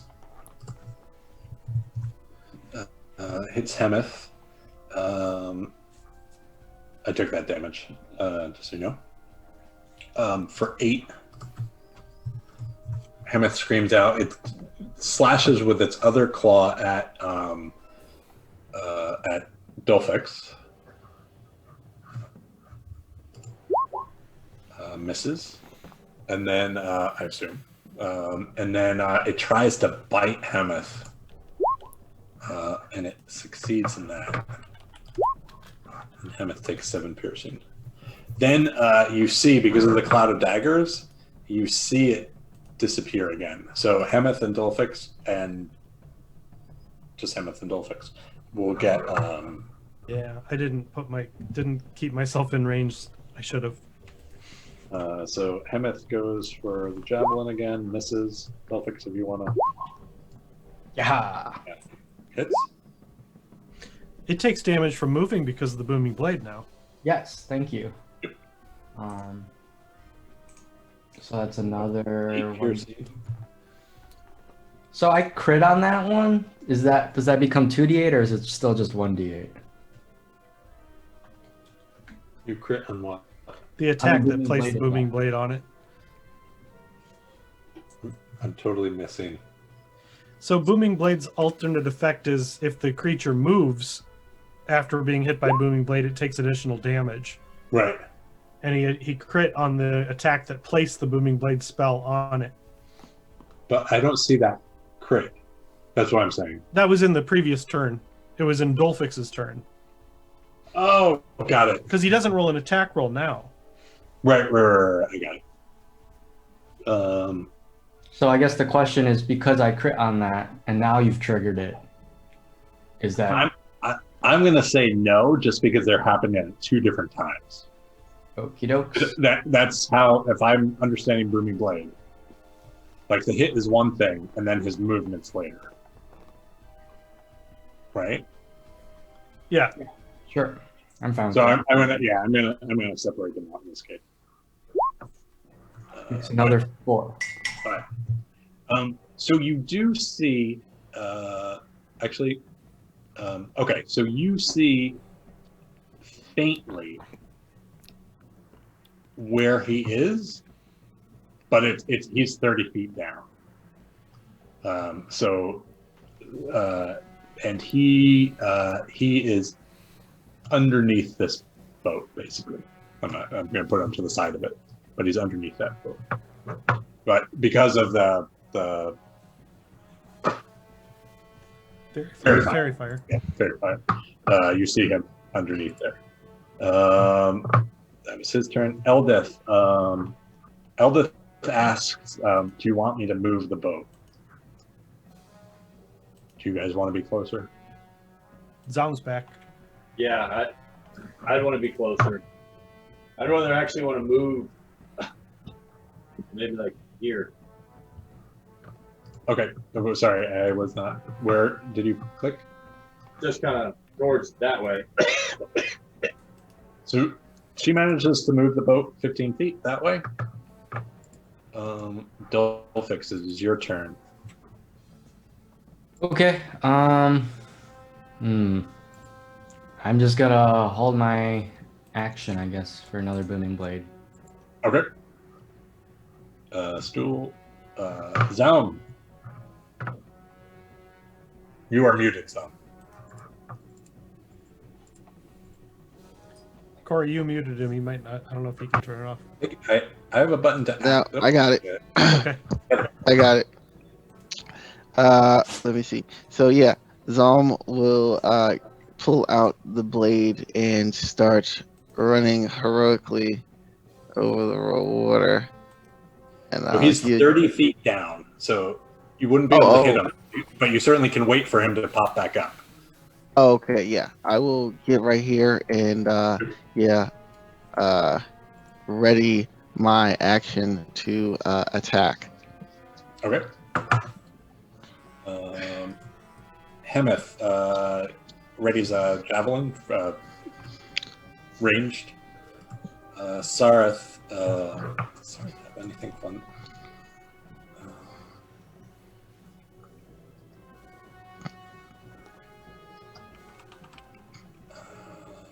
No, Sareth this readies his short sword. Vic.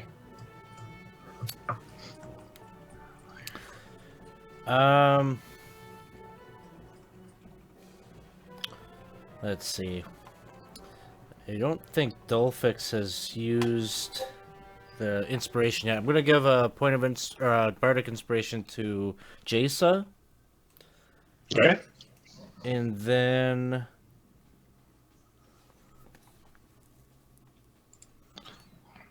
we've already got Fairy Fire on it, right? Yeah. I'm just gonna.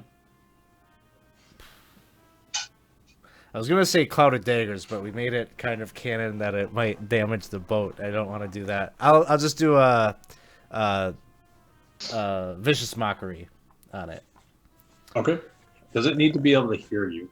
Yeah, I thought it need to hear you. Oh, is it? It's still 30 feet underwater, so. Oh, it's under the water. Okay, sorry. Well, what does Vicious Mockery say? Because it's psychic.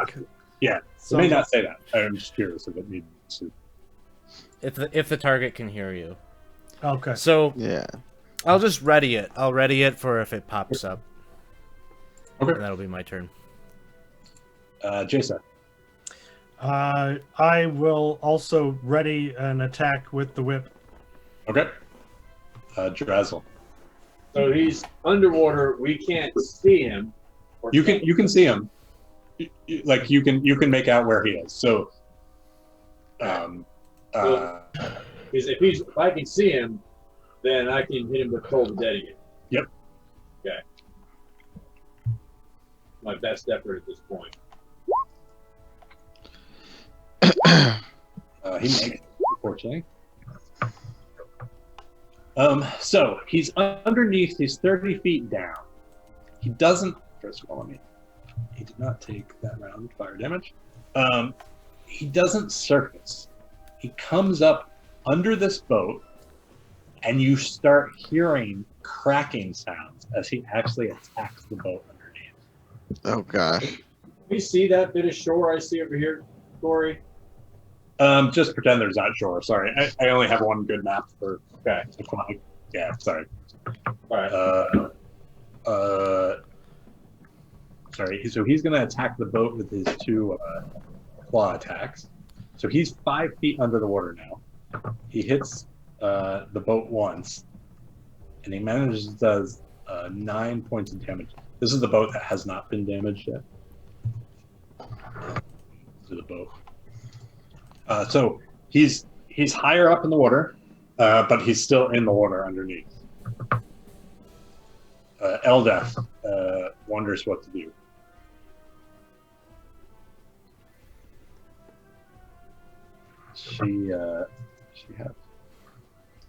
She's gonna take her longbow actually, and she's gonna try to fire at it.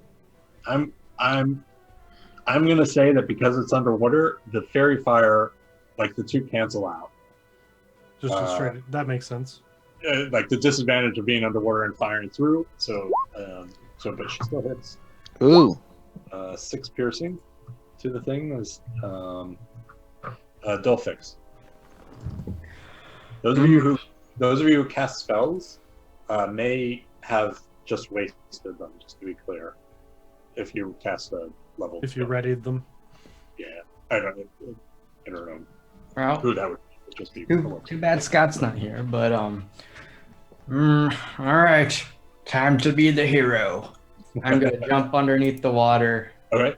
and try to hit it. Dolphix, no.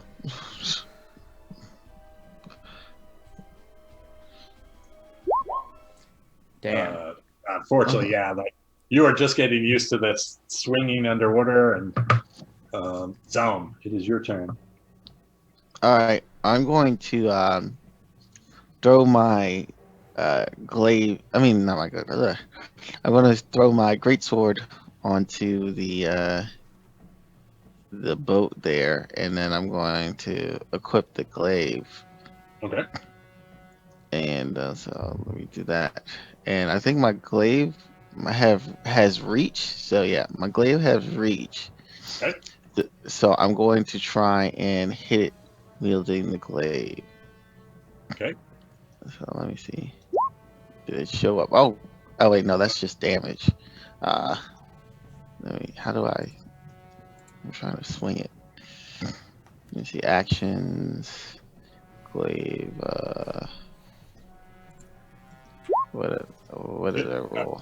So you swing through the water, and unfortunately, like the momentum of a glaive, and you're just still getting used to trying to use it from the surface into the water. It doesn't. Hemeth takes one of his javelins and tries to and manages to hit 5 piercing.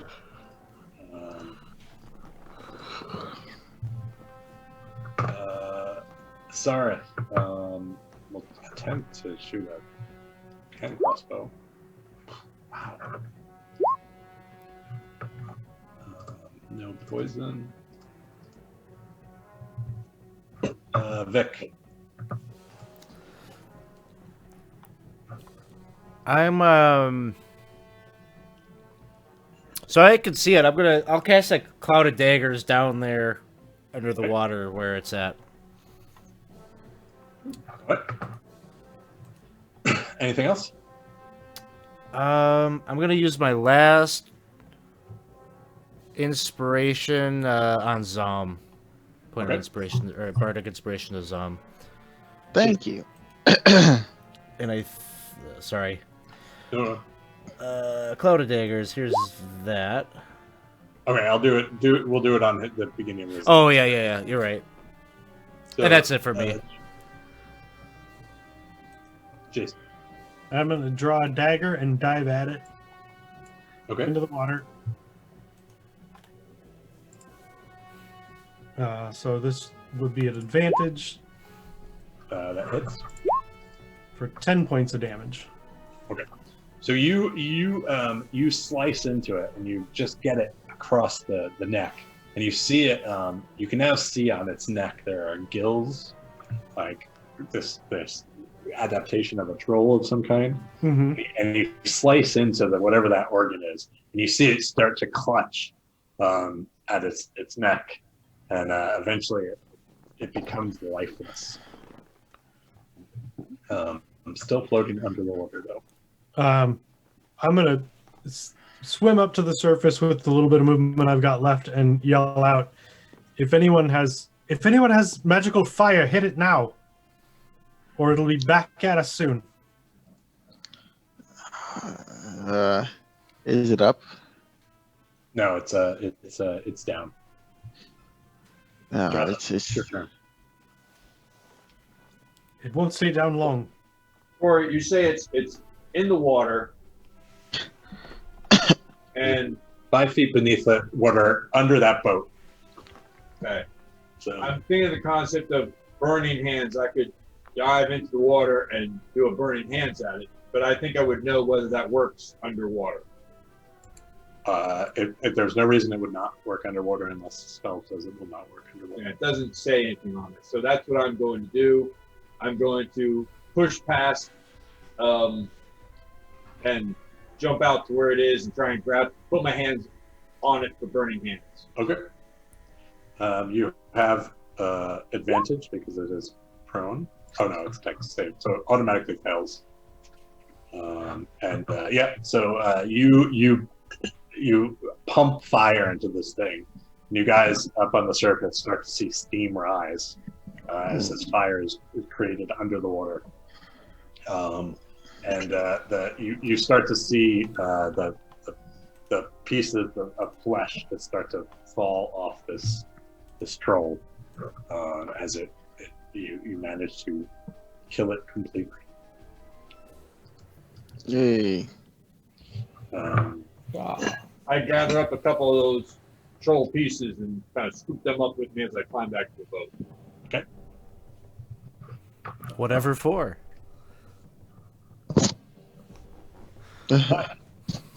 Oh, significant. You managed the troll didn't have anything on it in particular. You still have a little bit of navigating to get around this rough area. Is there anything you're doing? I try to get everybody that fell out of the boats back onto the boats. Okay. Whoever's still out there. I'll climb back on board the one I just jumped off of. Or did the troll have on clothing of any kind? No. No clothes, no home. Some strategically placed seaweed to make this, rating that it needs to be. Yes. PG-13. Creature with pockets has home. No pockets, no home. No, it wasn't carrying anything. All of its attacks were sort of natural attacks. So I might have missed it, but whatever happened to that light that we originally saw? it's there. It's still there. It's Okay. I just moved it off the layer, but yeah, it's still there. It's over here.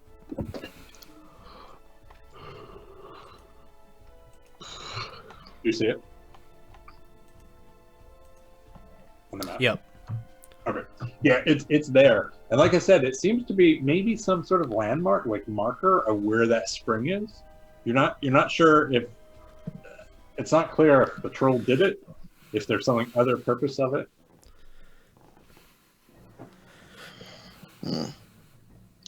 Yeah, I just And Hemeth has never seen, like, Hemeth has been through here before, but has never seen it. We can move the boat through to where the light is and actually be where it is. well, So that's where that- spring is. So I Yeah. think we should avoid that. It would be pretty hard, like all the water is pushing away from that. So Zom could walk over to it. Right, but it's just where the spring's at. I don't know. There's nothing really there for us. Spring as in fresh water. I We mean, haven't had we trouble finding water. yeah, I was about to say. Hemeth has never used. Hemeth just says it's sort of clear this is one of the sources of the Dark Lake, but it's not something that they occasionally fish around here because it's a source of nutrients, so fish can hang out. But otherwise, it's just dangerous passage, so people are aware of it. Hmm. What would you guys like to do? Are you continuing on, or is there something more you? Yeah, let's continue. Get out of here. Is everyone? I'm good with Or that. Yeah, agree. that seems fair. I asked, are you guys still seeing the light? Well, the one that's right here, yes. I was very confused with this whole I see lights thing. See stars. Yeah, nothing. It's nothing to worry about.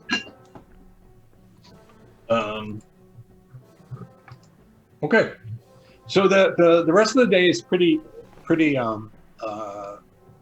calm, and in fact, you as you're getting moving through the area, you actually hear sounds occasionally coming off of the town.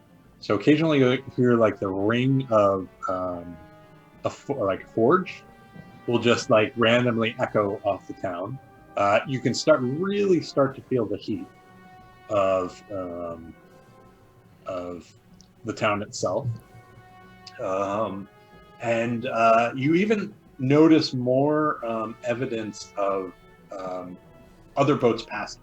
So occasionally you'll Hemeth will be able to like identify, oh, that's another Duragar fisherman. And in general, he avoids them, but he's pointing them out to you. So this seems to be a more heavily trafficked area. He does say that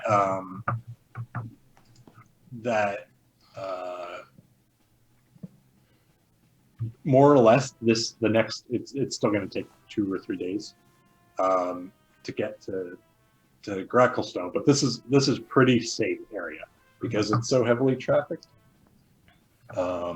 And so he starts leading you to some areas that actually have some islands where the Duragar have built sort of shelters in them and established fire rings and things like that. So you're getting to the trappings of civilization as you move closer and closer.